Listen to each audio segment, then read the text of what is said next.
नमस्कार, जय श्री कृष्ण। आज हम आपको कार्तिक स्नान की एक बुढ़िया माँ की कहानी सुनाएंगे। एक बुढ़िया माँ थी जो चतुर्मास में पुष्कर स्नान किया करती थी। उनका एक बेटा और बहू थे। एक दिन सास पुष्कर स्नान के लिए जा रही थी तो उन्होंने अपनी बहू को फलाहार बनाने को कहा। बहू ने अपनी सास के लिए खाली टिफिन ही रख दिया। उस बूढ़ी माँ का बेटा अपनी माँ को छोड़ने के लिए पुष्कर गया। रास्ते में वह माँ से बोला, माँ फलाहार कर लो। उन्हें जहाँ पानी मिला वह दोनों वही फलाहार करने के लिए बैठ गए। भगवान की कृपा से उनका खाली टिफिन फलों से भर गया। माँ ने फलाहार कर लिया। फिर वह दोनों माँ बेटा पुष्कर पहुँच गए। वहाँ पर बूढ़ी माँ का बेटा अपनी माँ के रहने के लिए झोपड़ी बनाकर घर वापस आ गया। रात्रि में जब वह बूढ़ी माँ सो रही थी तब श्रावण मास आया और बोला, बुढ़िया माई दरवाजा खोल। तब बुढ़िया माई ने पूछा, आप कौन? तो वह बोली, मैं श्रावण मास। बुढ़िया माँ ने तुरंत दरवाजा खोल दिया। फिर बुढ़िया माँ ने शिव पार्वती जी की पूजा अर्चना की, जल अभिषेक कर बेल पत्र चढ़ाए। जाते समय श्रावण मास ने बुढ़िया माँ को आशीर्वाद दिया और झोपड़ी की एक दीवार सोने की हो गई। श्रावण मास के जाने के बाद भाद्रपद मास आया। उसने भी बूढ़ी माँ से दरवाजा खोलने को कहा। बूढ़ी माँ ने दरवाजा खोला, सत्तू बनाकर कजरी तीज मनाई। भाद्रपद मास ने भी बुढ़िया माई को आशीर्वाद दिया और बुढ़िया माँ की झोपड़ी की दूसरी दीवार भी सोने की हो गई।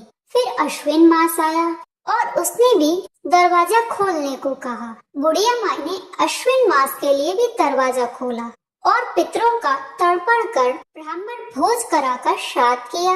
नवरात्रि में माँ दुर्गा की अखंड ज्योति जलाकर माँ दुर्गा को प्रसन्न किया। सत्य की विजय और बुराई का अंत होने की खुशी में दशहरा मनाया। अश्विन मास भी बूढ़ी माँ से बहुत प्रसन्न हुआ और बूढ़ी माँ की झोपड़ी की तीसरी दीवार भी बहुमूल्य रत्नों से जड़ित कर दी।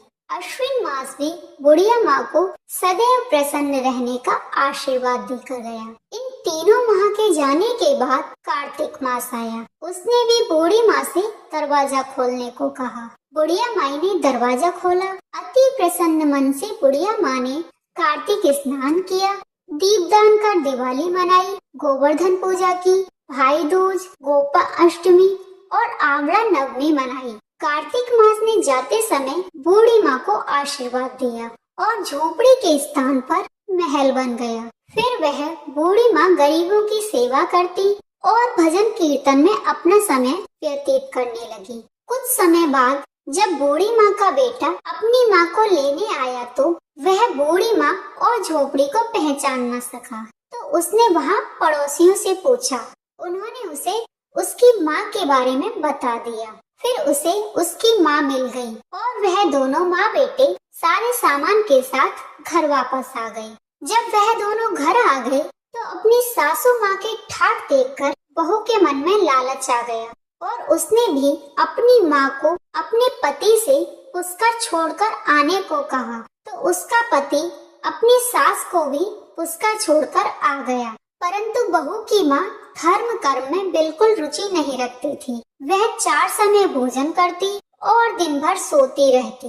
चारों मास आए और चले गए। जाते समय उसकी झोपड़ी गिर गई और बहू की माँ गधी की योनि में चली गई। क्योंकि औरत लक्ष्मी का रूप होती है और उसे लक्ष्मी की तरह चंचल होना चाहिए। उसे भगवान की पूजा और अतिथि का सम्मान और दान पुण्य करना चाहिए। जब चारों मास चले गए तो बूढ़ी माँ की बहू ने अपने पति से कहा, जाओ अब माँ को ले आओ।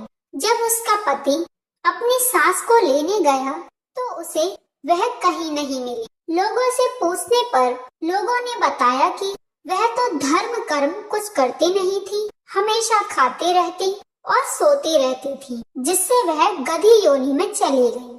उसके बाद जमाई गधी योनि सास को बांधकर घर ले आया। उसकी पत्नी ने पूछा, मेरी माँ कहाँ है? तब पति ने कहा, तेरे लालच की वजह से तेरी माँ गधी योनि में आ गई है। फिर बहू ने बड़े बड़े विद्वानों, ब्राह्मण ऋषि मुनियों से पूछा तो उन्होंने बताया कि तेरी सास के किए गए स्नान के पानी से अगर तू अपनी माँ को स्नान कराएगी तो उन्हें मनुष्य योनि मिल जाएगी। बहू ने ऐसा ही किया और उसकी माँ पुनः मनुष्य योनि में आ गई। हे राधा दामोदर भगवान, जैसा बुढ़िया माई को दिया वैसा सबको देना, और जो कोई तुम्हारी कथा सुनता है और होंकारा भरता है उन सभी को भी बुढ़िया माई की तरह देना। जय श्री कृष्ण।